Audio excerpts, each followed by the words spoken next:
The first thing people noticed about her was how unremarkable she looked. No scars on her face. No aggressive posture. No loud confidence. She stood near the vending machines with a paper cup of coffee, dressed in plain clothes, hair tied back, eyes calm. To most people passing through the community training center that afternoon, she blended into the background like furniture. Her name was Emily Carter, but she wasn't there to be noticed. She was there to wait. The janitor wasn't supposed to be in the main hall at that hour. He was older, thin, moving slowly as he pushed a squeaking cart across the polished floor. His name tag read Frank. He'd worked there longer than most of the instructors, longer than the trophies on the wall had been collecting dust. Frank kept his eyes down as he mopped near the edge of the mat space where a group of martial arts students were stretching. Their voices were loud, joking, careless. One of them, a thick-shouldered man with a black belt tied carefully at his waist, laughed louder than the rest. "Watch it, old man," the black belt said, not moving an inch out of the way. Frank adjusted his path, murmuring an apology that no one really heard. Except Emily. She watched the exchange without changing her expression. She noticed the way Frank's shoulders hunched, the way his hands shook slightly as he wrung out the mop. She noticed how the others smirked, how power shifted subtly in the room. Unchallenged because it always was, the black belt stepped deliberately into Frank's path again.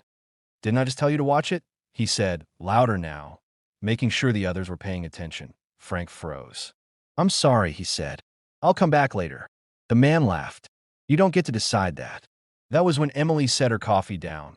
The sound of the paper cup touching the counter was quiet, but it was enough. "Hey," she said. The room didn't go silent, but a few heads turned. "That's enough," Emily added, her voice even, not raised. The black belt turned, surprised more than offended at first. He looked her up and down, taking in her simple clothes, her relaxed stance. "You talking to me?" he asked. "I am," Emily said. "Let him do his job." The black belt smiled, slow and mocking. "This doesn't concern you." Emily met his eyes. "It does now." There was a ripple of interest among the students. This wasn't part of the afternoon's routine. Confrontation was entertainment. Frank shifted uncomfortably. "It's okay, miss," he said softly. "I don't want trouble." Emily didn't look back at him. "You're not causing any." The black belt stepped closer. He was used to people backing down when he closed distance. It had worked his entire adult life. "You some kind of hero?" he asked. "Because this is a martial arts hall. You're out of your depth." Emily nodded once. "Maybe." The smile vanished from his face. "You're embarrassing yourself," he said. "Walk away." Emily didn't move. Something in her stillness irritated him more than shouting ever could. "You know what?" he said, tying his belt tighter. "I'll teach you a lesson. Free of charge." Emily finally glanced around the room. The instructors hadn't intervened. No one else had stepped in. This was how it always went. People waited to see how bad things would get before deciding whether it was their problem. She turned back to him. "You don't need to do that." "Too late," he said. "You challenged me." "I didn't," Emily replied calmly. "You challenged yourself." The words drew laughter from the sidelines. The black belt's jaw tightened. "Matt," he said, pointing. "Now." Emily exhaled slowly. She stepped onto the mat. The energy in the room shifted, though no one could quite explain why. Emily stood with her feet shoulder-width apart, arms loose at her sides. No fighting stance. No intimidation. The black belt bounced lightly on his feet, confidence radiating from every movement. "You ready?" he asked. Emily nodded. He lunged, fast, aggressive, designed to overwhelm. Emily moved before most people even registered the attack. She didn't block hard. She redirected. Her hand guided his wrist just enough to throw off balance. Her foot sliding into position at the exact angle needed. He stumbled. Surprise flickered across his face. He recovered quickly and swung again, this time with anger. Emily stepped inside his reach, her movement efficient, almost clinical. She used leverage, not strength, twisting his arm and forcing him down to one knee. The room went silent. "What?" he grunted, trying to pull free. Emily released him immediately and stepped back.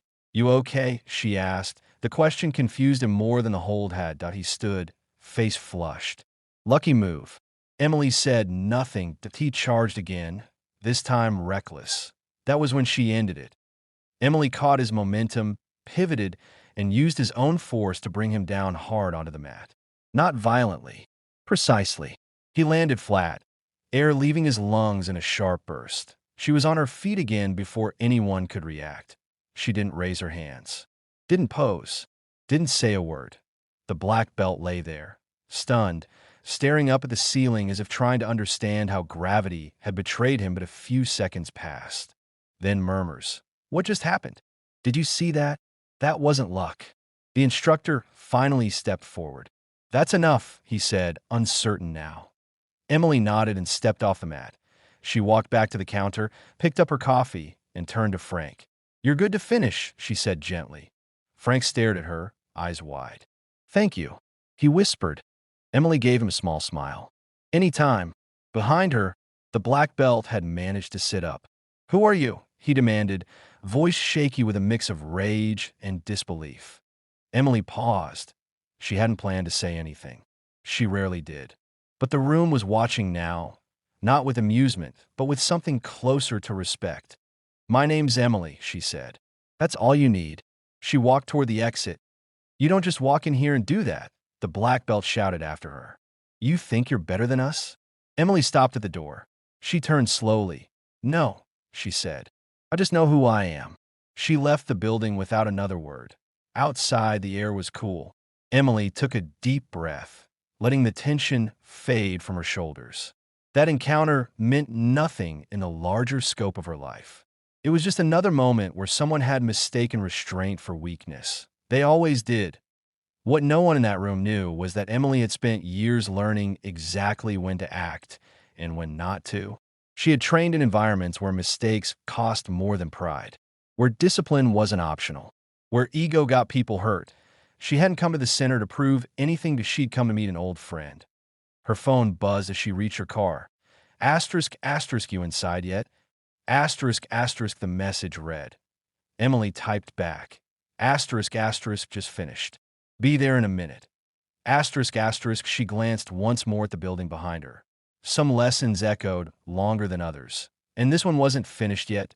If you're enjoying this story and want to see how quiet strength always finds its moment, make sure to subscribe to Generals and Truth Stories, because the most dangerous people are rarely the loudest, and the story is just getting started.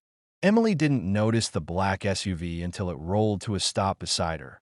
She was unlocking her car, mind already shifting away from the training center, when the engine cut and a familiar voice called her name. Still walking away like nothing happened. Emily turned slowly as a woman stepped out of the vehicle, mid-40s, athletic build, sharp eyes that missed nothing. Her posture carried authority without announcing it. Sarah, Emily said, surprised but not unsettled. You always did have timing, Sarah replied. I felt that rune change from the parking lot. Emily gave a faint smile. Then I didn't go too far. No, Sarah said. You went exactly far enough. They stood there for a moment, the past moving quietly between them.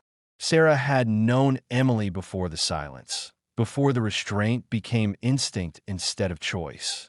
You still avoiding attention? Sarah asked. Emily shrugged. It usually finds me anyway. Sarah glanced back toward the building. That man inside, he's not going to let this go. Emily met her gaze. I know. Inside the training center, the mood had shifted completely. The black belt sat on a bench, rubbing his wrist, replaying the moment over and over in his head. He had trained for years. He had won tournaments. He had never been handled like that. Not by someone who didn't even take a stance. What was that? One of the students asked quietly. It wasn't martial arts, another said. At least not the kind we do. The instructor cleared his throat. Everyone take a break. The black belt stood abruptly. No, he snapped. I want to know who she is. No one answered, because no one knew. Emily met Sarah later that evening at a quiet diner on the edge of town. The place smelled like coffee and fried onions, the kind of place where people minded their business. Sarah watched Emily closely as they sat her day. You're calmer than I expected, Sarah said. Emily stirred her coffee. I'm tired of proving myself to people who don't matter. Sarah leaned back. Then why step in at all? Emily didn't answer right away. Because power like silence, she finally said. And someone needed to interrupt it. The next day, Emily returned to the training center, not to fight that T.O. finish what she'd started. Frank was already there, mopping the same stretch of floor. When he saw Emily, his face lit up. "I didn't think you'd come back," he said. Emily smiled. "I said any time." The black belt noticed her immediately. The room went quiet again, but this time the silence felt heavier. He approached her slowly, carefully now. "You humiliated me," he said, keeping his voice low.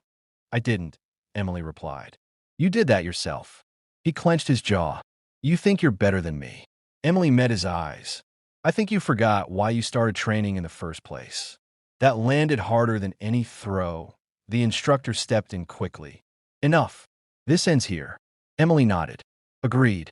She turned to Frank. "You ready?" Frank hesitated. "You don't have to, I know," Emily said gently. "But I want to." As Frank continued his work, no one blocked his path. No yokes, no smirks, respect. Finally, without force, the black belt watched, conflicted.